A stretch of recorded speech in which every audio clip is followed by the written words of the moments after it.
தான் இருந்தாருன்றது உங்களோட கருத்து. ஏன் அது அப்படி பார்த்தா நீங்க காஞ்சிபுரத்துல இருந்த மண்டல மாநாட்டில் வந்து திமுக மிகப்பெரிய அளவில் பிரேமலதா அவர்கள் விமர்சித்தார்கள், இல்லன்னு சொல்லல. ஆனா அந்த கட்சியோட தலைமை, அந்த கட்சியோட தலைவர் விமர்சிக்கவில்லை. கூட்டணி உருவான உடனே பிரேமலதா கடுமையான இருங்க, நீங்க சொல்லி ஒரு கூட்டணி உருவாக போறது இல்ல, நீங்க சொல்லி ஒரு கூட்டணி பிரேக் ஆக போறது கிடையாது. காங்கிரஸ் திமுக கூட்டணி உருவான உடனே பிரேமலதா மிக கடுமையான உங்க டேர்ம் வர sir, you please stop when your times come. அதாவது வந்து இப்போ அந்த அறிவிச்சிருக்கின்ற விஷயங்கள் வந்து அவரோட கட்சியோட முடிவு. அதுல நம்ம வந்து கருத்து சொல்வதற்கோ அதை பத்தி மிகப்பெரிய விவாதம் பண்ணி இன்னைக்கு வந்து அதை பத்தி பேச வேண்டிய அவசியமே கிடையாது. இல்ல எல்லா கட்சி அதுதாங்க ராஜதந்திரம் என்பது என்ன? ராஜதந்திரம் என்பது என்ன? ஒரு மோசமான ஆட்சியை வந்து அகற்ற வேண்டும் என்றால் ராஜதந்திர முறையில் எல்லோரையும் ஒன்றிணைத்து தேர்தல் சந்திப்பதான ராஜதந்திரம். அப்படி இருக்கும் பட்சத்துல காத்திருந்தது என்ன தப்பு இருக்கு? இன்னொன்னு, இந்த முடிவு இறுதியான முடிவு என்பது எடுத்துக்கொள்ள முடியுமா? முடியாது. கண்டிப்பாக திருப்பி வரேன். ஒருவேளை தேர்தல் முடிந்த பிறகுதான் நீங்கள் அதிமுக உங்களோட கூட்டணி சேராது என்று நம்புவீர்கள் என்று சொன்னால் அதுக்கு நீங்கள் விஜயகாந்த் கிடையாது, நீங்க பிரேமலதா கிடையாது. அவங்களோட வார்த்தைகள் மாறலாம், அவங்களோட எண்ணங்கள் மாறலாம், முடிவுகள் மாறலாம். நிச்சயமா கிடையாது. மக்கள் நல கூட்டணியும் கூட அவர்களை தொடர்ந்து அழைத்துக் கொண்டிருந்தீர்கள். அவர் இன்னைக்கு வைக்கக்கூடிய பிரதான வாதம் அப்படிங்கிறது ஊழலற்ற லஞ்சமற்ற ஒரு நேர்மையான ஆட்சியை அளிப்பதற்கு திமுக அதிமுக இரண்டு கட்சிகளோடு நான் கூட்டணியிட நான் தனித்து போட்டி என்று சொன்னால், ஊழலற்ற அப்படிங்கிற இடத்துல அவர் திமுக காங்கிரஸ் கூட்டணி வைத்து பார்க்கிறார். அதன் மீது அவருடைய குற்றச்சாட்டு அவ்வாறாக இருக்குது, ஊழல் சார்ந்த குற்றச்சாட்டாக இருக்குது. அதிமுக மீதும் ஊழல் சார்ந்த குற்றச்சாட்டு வைக்கிறார். மக்கள் நல கூட்டணியையும் கன்சிடர் பண்ணாமல் போனதற்கு காரணம், அல்லது பாஜகவையும் கன்சிடர் பண்ணாமல் போனதற்கான, பாஜக நீங்க விட்டுருங்க, மக்கள் நல கூட்டணியை கன்சிடர் பண்ணாமல் போனதற்கான காரணம் அவர் இந்த அணியும் என்ன பார்வையில் பார்க்கிறார்? ஏன் வந்து மக்கள் நல கூட்டணியோடு இணைவதில் அவருக்கு என்ன சிரமங்கள் ஏற்பட்டிருக்கும் நீங்க நினைக்கிறீங்க? இந்த கேள்வி உண்மையில தேமுதிக சார்பில் யாராவது இருந்தால் இன்னும் தெளிவாக பதில் சொல்லியிருக்க முடியும். எங்களை பொறுத்தவரை ஒரு நிலைப்பாட்டில் தெளிவாக இருக்கும். அதாவது ஒரு கொள்கை சார்ந்த ஒரு மாற்றை நாம் கொண்டு வர வேண்டும். ஆனால் அது தமிழக யதார்த்த சூழல், யதார்த்த களத்தில் நம்ம நின்று பார்க்கும்போது, நாங்கள் இப்போ 3 கட்ட பிரச்சாரத்தை முடிச்சிட்டோம். நாங்கள் யாருக்காகவும் காத்திருக்கவெல்லாம் இல்லை. 3 கட்ட பிரச்சாரத்திலும் மக்கள் மனதில் திமுக அதிமுக இரண்டையும் சேர்த்து அகற்ற வேண்டும் என்கிற எண்ணத்தை எங்களால் உணர முடிஞ்சது.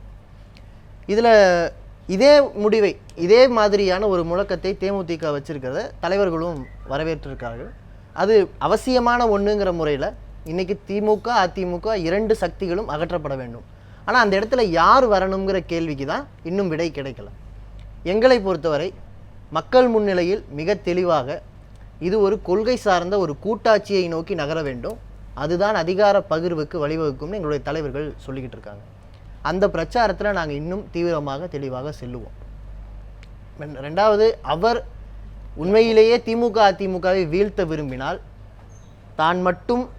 தன்னால் மட்டும் சாத்தியமா அல்லது இதற்கேற்ற வியூகங்களை வகுக்க வேண்டுமா என்பதை தேமுதிக முடிவு செய்யும். இல்ல, இந்த இடத்துல திமுக அதிமுக வீழ்த்தப்பட வேண்டும் என்பது மக்கள் நல கூட்டணியுடைய எண்ணம், கோரிக்கை. கண்டிப்பா அதான் உங்களுடைய விருப்பம். ஆனா அதாவது வீழ்த்தப்பட வேண்டும்னு பாமகவும் சொல்றாங்க, இல்ல பாஜகவும் சொல்றாங்க, பலரும் சொல்றாங்க. ஆனா நீங்க பாமக கூட சேர போறது இல்ல. அதுதான், அதுல மக்கள் நல கூட்டணி ஏன் பாமக பாஜகவோடு கூட கூட்டணி சேர மாட்டோம் சில காரியங்களை சொல்லிக்கீங்க. மதம் சார்ந்த குற்றச்சாட்டுகளை பாஜகவின் மீதும் சாதி சார்ந்த குற்றச்சாட்டுகளை பாமகவின் மீதும் வைத்திருக்கிறீர்கள். என்னுடைய கேள்வி என்பது, இதுல திமுக அதிமுக வீழ்த்த வேண்டும் என்று உங்க பார்வையில மக்கள் நல கூட்டணி, நம்முடைய ஜி.கே. வாசன் அவர்கள் தமிழ் மாநில காங்கிரஸ், தேமுதிக உள்ளிட்டவற்றை மட்டும் தான் நீங்க கூட்டணி அழைச்சிங்க, மற்றவங்களை நீங்க கன்சிடர் பண்ணல. அவங்க இன்னும் உறுதியாக அறிவிக்கல. தமிழ் மாநில காங்கிரஸ், தேமுதிக அறிவித்துக்கிறது.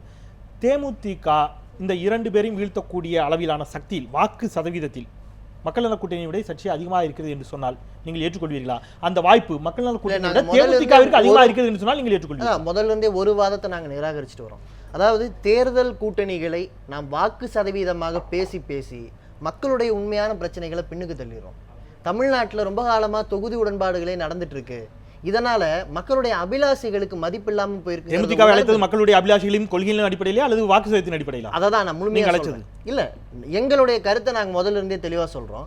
ஒரு கொள்கை ரீதியான மாற்றை முன்வைக்காமல் அல்லது மக்களுடைய அபிலாஷைகள் கொள்கை ரீதியான ஒரு மாற்றை, ஒரு தெளிவான ஒரு மாற்றை விரும்புகிறார்கள்ங்கிற அடிப்படையில் அதை உணர்ந்துதான் மக்கள் நல கூட்டணி தன்னுடைய பயணத்தை தொடங்கி இருக்கிறது.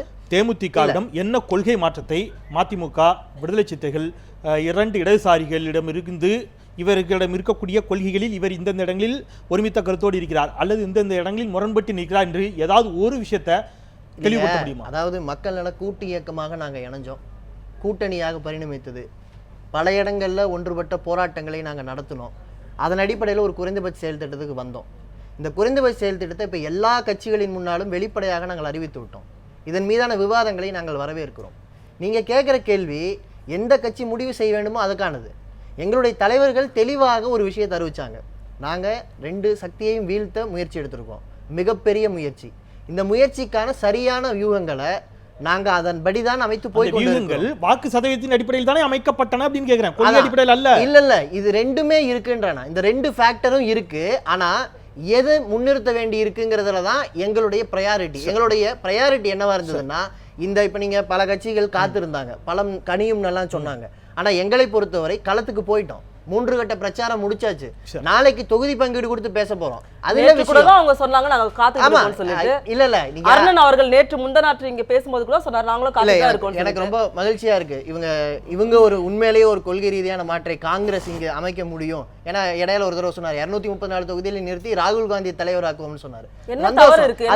எனக்கு மகிழ்ச்சியா இருக்கு. நீங்க அப்படி ஏதாவது ஒரு முடிவு நீங்க ஒரு மிக மோசமான அரசாங்கத்தை விரட்டி அடிக்க வேண்டும் என்றால் மிகப்பெரிய மாபெரும் சக்தியாக கண்டிப்பா ராகுல் காந்தி மாபெரும் சக்தி. எனக்கு மகிழ்ச்சியா இருக்கு. அதை பத்தி இப்ப பேச வேண்டியது இல்ல.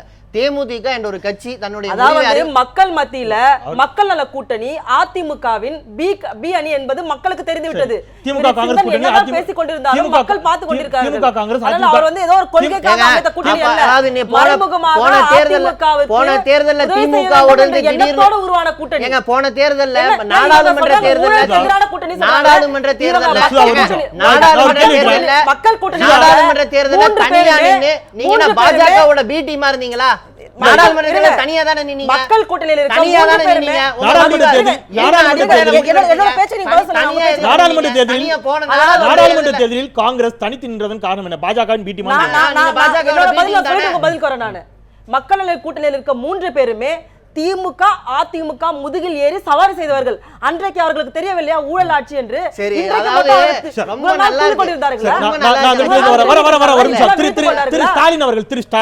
மு க ஸ்டாலின் அவர்கள் உரையாற்றிக் கொண்டிருக்கிறார். நம்முடைய முஸ்லீம் லீக் கட்சியினுடைய மாநாட்டில் அவர் பேசிக் கொண்டிருக்கக்கூடிய அந்த காட்சிகளை நேரலில் இப்பொழுது பார்க்கலாம். தேமுதிகவினுடைய அறிவிப்பு குறித்து அவர் என்ன பேசுகிறார் என்பதையும் கேட்கலாம். ஸ்டாலின் அனைவரையும் வரவேற்று மகிழ்ந்திருக்கக்கூடிய மாநிலத்தின் பொதுச் செயலாளர் முகமது அபுபக்கர் அவர்களே, நிகழ்ச்சியினை தொகுத்து வழங்கிக் கொண்டிருக்கக்கூடிய மாநில செயலாளர் காயல் மகபூப் அவர்களே, பல்வேறு தீர்மானங்களை எடுத்து வைத்து உங்களுடைய ஒப்புதலை பெற்றிருக்கக்கூடிய மாநில பொருளாளர் ஷாஜகான் அவர்களே, மாநில முதன்மை துணைத் தலைவர் முன்னாள் நாடாளுமன்ற உறுப்பினர் அப்துல் ரஹ்மான் அவர்களே, மாநில செயலாளர்கள் நெல்லை அப்துல் மஜீத் அவர்களே, அப்துல் பாசித் அவர்களே, வழக்கறிஞர் ஜீவகிரிதரன் அவர்களே, இந்த மாநாட்டில் கலந்து கொண்டு மிக சிறப்பான வகையில் உரையாற்றி அமர்ந்திருக்கக்கூடிய